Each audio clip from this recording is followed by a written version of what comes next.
Hello. A lot's happened over the last couple of months in my Tom Clancy Ghost Recon Wildlands machinima series called The Biters, and I figured it was about time to reach out and give you some of the specific details. First of all, I wanted to draw attention to some of the supporting documentation I've been working on in the background that provides some depth and context to the Biters series, specifically my Medium articles.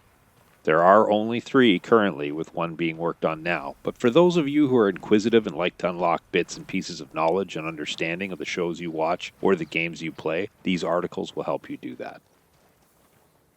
Some of you may have noticed that the Biters playlist dropped a few videos, and this is true. In fact, it dropped all of the first episodes released, so I wanted to address that briefly. When I started work on the Biters, all I knew is I wanted to go on a little fantasy adventure where I was the lead of a Tier 1 team of operators from different nations in an environment where we were living anonymously, cut off from our host nations and pretty much on our own to figure out what it was that we were going to do with our diverse skill set. Everyone was going to have their thing, and we were going to get to choose how to apply those skills for good or for bad or for worst, or as it often is, a little bit of all 3. It was a fantasy, but I still wanted to keep a toehold on reality, even if it was just a baby toe. How do you get this scenario to play out believably? Well, to do that, I needed to reach out to the community, and it turns out it was mostly on Reddit, to find some folks who are interested in geopolitics. I tossed out a few ideas within that group of geopolitical enthusiasts, and we discussed what was plausible. I then plotted a course through 10 episodes. I also needed to refine my knowledge of various tactics and weapon systems at the level a person might expect from a Tier 1 operator. So again, I reached out to the Reddit community for people who knew more than the average person. Generally, this is active military or veterans. And this would help me keep that Tom Clancy aspect of the series intact. This was probably middle of the year last year, and I felt like I was doing okay up to this point. So I had some resources to keep things real, and like all creators, I knew I was going to need to plant a hook firmly in the mouth of viewers to get their attention. I think I did this reasonably well, but then I spent a couple of pretty long episodes walking through lengthy monologues as if you even cared about the main character yet. I'd made a critical error.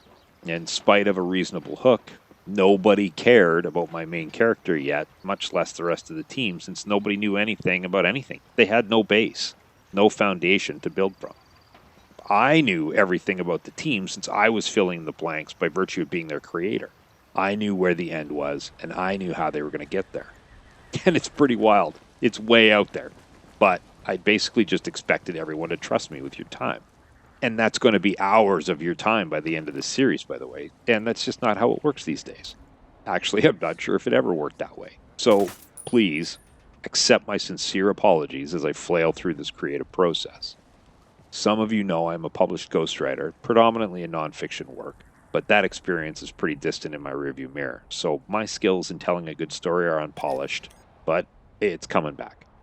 Okay, so with that acknowledgement out of the way, what am I going to do about it?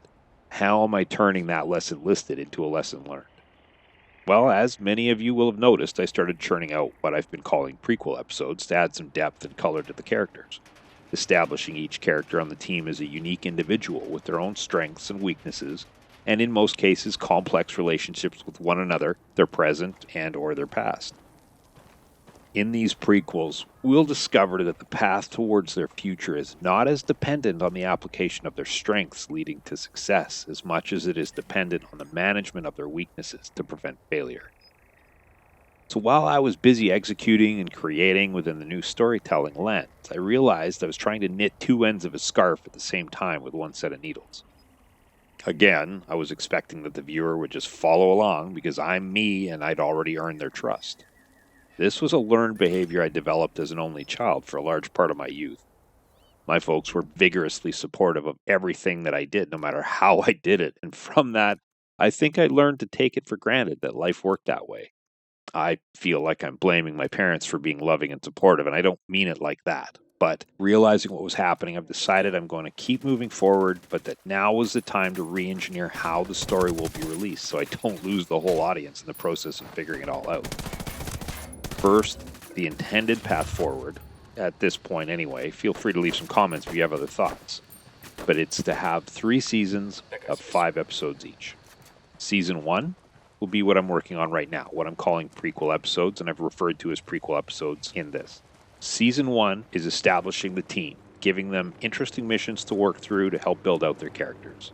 Season 2 is going to bring them back a couple years later to work against a new and mysterious enemy, and a big part of it is learning who the enemy is and the scale of the threat they pose. Season 3 will be establishing a path the team chooses to either interfere with what may be inevitable or to coexist with it, or both. So right now, I took down the original Season 1 to stop confusing people who are new to the series. I've noticed a reasonable bump in subscribers, but I also noticed about only 13% of viewers are subscribers. And why does this matter? Well, to be blunt, I'd really like to tell a great story. But to get there, I need to get feedback. And to get feedback, I need people to see it. And to get people to see it, I need to tell a great story. So if this were a relationship status, I'd summarize it as, it's complicated.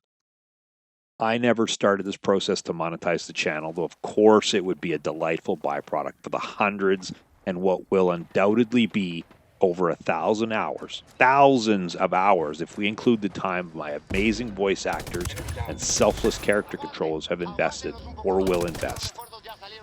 But that's not the driving factor.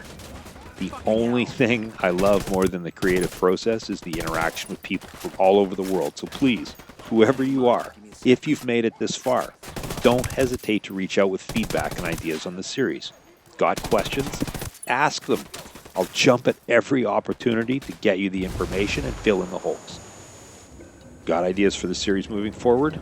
Share them. And if it's possible to integrate your ideas into the series, I will. Got feedback on something I tried that worked or that you feel could have been improved? I can and have already responded to constructive feedback by adjusting my approach.